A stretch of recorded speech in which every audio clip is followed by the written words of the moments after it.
कृपया यो फुल भिडियो हेरिदिनु होला, हजुरहरूलाई पनि थोरै हेल्प हुन्छ ल। यति नै भन्न चाहन्छु। हेलो साथीहरू, नमस्ते। आई होप तपाईँहरूलाई चाहिँ सन्चै हुनुहुन्छ होला हजुरहरू। म चाहिँ सानो रेसिपी लिएर आएको छु ल। यो हो लसुन हैन, अनि तोरीको प्योर तोरीको तेल, अनि मरिचको धुलो, सिम्पल भाषामा ल। मरिचको धुलोलाई अनि लसुनलाई र तोरीको तेललाई पिसेर यो दरदरा पिस्ने के, धेरै मसिनो नपिस्ने। अनि यसलाई यसरी घोल्ने। अनि यो हो प्राउन्स है, झिङ्गे माछा प्राउन्स। अनि यो प्राउन्सलाई चाहिँ यसरी यो काटेरै आएको हुन्छ हैन, यहाँबाट यसको सफा गर्ने एउटा नसा जस्तो हुन्छ त्यो निकाल्ने हैन। अनि यहाँबाट यसरी चिरा लगाइदिने यसलाई है। यो मैले धोइसकेको छु। अब म तपाईँहरूलाई यसलाई मेरिनेट गरेर देखाउँछु।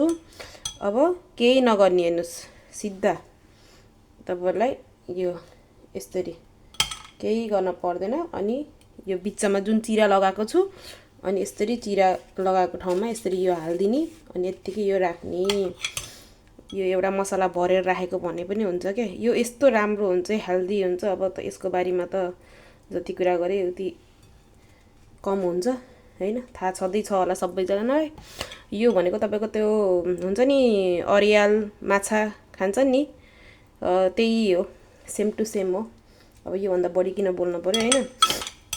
मलाई चाहिँ हल्का रुगा लागिरहेको छ, त्यही पनि सानो भिडियो बनाइदिउँ भनेर। हाम्रो नेपालमा चाहिँ यो प्राउन्स त्यस्तो अचल पहिलाभन्दा त पाउँछ है, भाटबटिनीमा पाउँछ। अनि अचल फ्रेस पनि पाउँछ पाउन त हैन।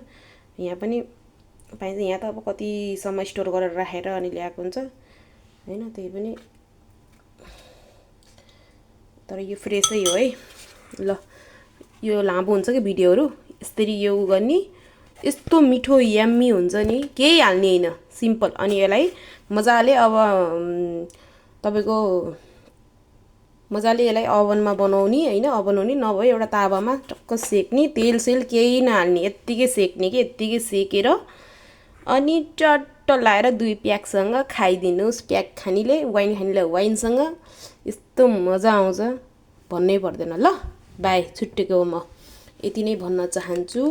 अनि यस्तै मिठो मिठो खानेकुराको रेसिपी ल्याउन थालेको छु, हेरिदिनु होला कृपया। मन परे लाइक कमेन्ट गरिदिनु, मन नपरे पनि इट्स ओके, त्यही भन्न चाहन्छु। किन भन्नुहुन्छ भने यत्रोजना फ्रेन्ड हुनुहुन्छ, मेरै आफन्तीहरू हुनुहुन्छ होला 200-300 जना, तर एउटाको थम्सअप देख्दैन भाइ। अब रिसले चुरचुर भएर हो, अब केले हो थाहा भएन, अब नभ्याएर हो, या यो औँला यस्तो ठ्याच्च हान्दाखेरि दुख्छ र हो कि हैन। यदि दुख्छ भने यही प्राउन्स खानुहोस्, तागत बढाउनुहोस्। By by.